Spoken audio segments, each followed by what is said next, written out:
Can't we just agree to disagree? Even in these divisive times, shouldn't we be able to diffuse our disputes before they get out of hand?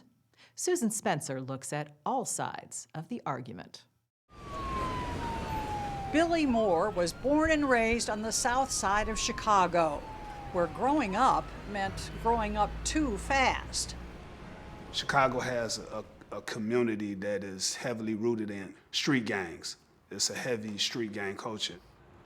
That culture pulled him in after his father's death. Billy was just 15.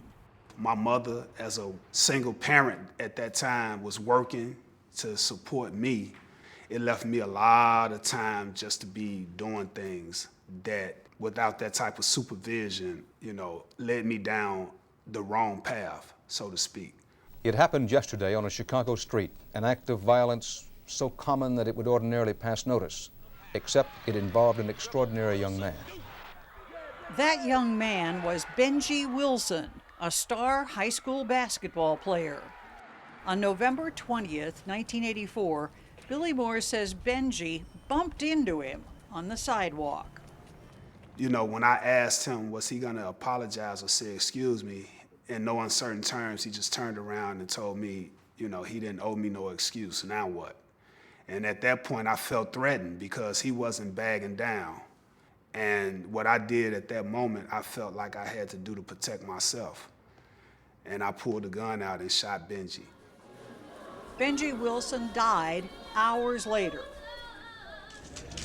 Billy Moore, then 16, went to prison for 20 years.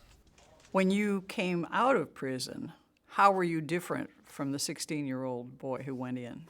I just wanted to make sure that if I was ever given a chance to come from up under this, I wanted to be as productive as a person, as a citizen to my community as I possibly could. You gotta be there on time every day, bro.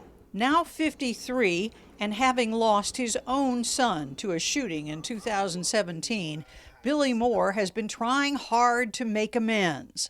He's reconciled with Benji Wilson's brothers, and he works for Chicago Cred, a group whose mission is to stop deadly street conflict. We're trying to identify the groups of young men who are actively involved in conflicts, and we're mediating these conflicts.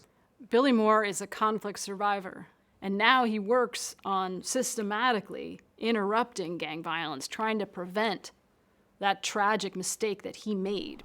Journalist Amanda Ripley got to know Billy Moore while working on her own 4-year quest to understand human conflict, personal and political.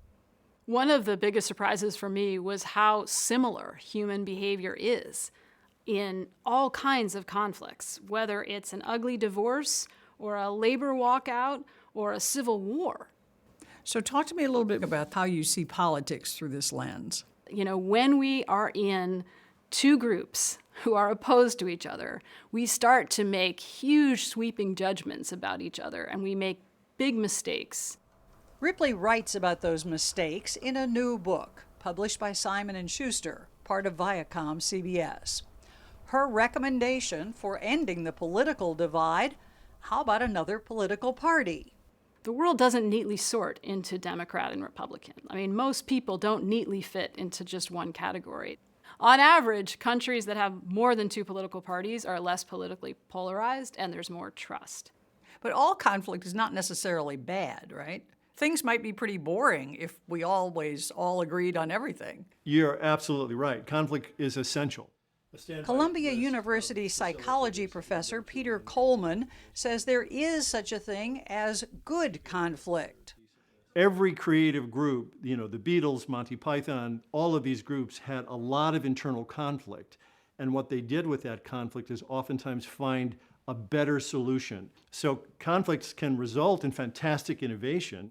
Coleman heads up a conflict research center with a very relatable name. You run the Difficult Conversations Lab, which I think is, a lab where all of us feel like we would fit right in. How do you study conflict? We wanted to try to get people in real time in a space together, talking about issues that they had major differences on, like Trump, like gun rights, like climate change, and we study the conditions under which conversations over those differences go well or go poorly. Abortion is oppression. Things go well when he tells participants to remember one basic fact: life is complicated. So let me give you an example. You may take a conversation over pro-life, pro-choice. And so when they go into these conversations, they're armed for battle, right? But if you say to people, this is a complicated set of issues about health and about morality and about religion and about family. And if you do that, people feel less hostile, people think about it in more nuanced ways, and they ultimately feel better about their conversations. But clear communication is not something human beings are always good at. So somebody will say something, and they may have meant one thing, but you put a different meaning on it. And what you're going to respond to is the meaning that you put on it, and which you can end up responding very, either emotionally or with anger. Astronaut Dr. J. Buckey, who circled the Earth 256 times in 16 days, says NASA realizes that avoiding conflict in such a tight space is a real challenge. Have there been instances where anything has actually gone wrong because people just couldn't get along? Well, the reports are in this Russian space program, there were 3 missions which are believed to have been terminated because of, interpersonal problems. Really? That's significant. Copy, Bob. Whether in space or on the streets of Chicago, resolving even the smallest conflicts can mean the difference between life and death. One of the first things they do when they try to interrupt gang violence is to ask, what is the root cause of this conflict? Like, how did it begin? And many times, no one remembers. The people who started the conflict died a long time ago. The prisons and graveyards are filled with young men who died or are paying with their life because they was caught up in a cycle of ignorance that you give them a few more years to grow up and mature, they would never make those mistakes.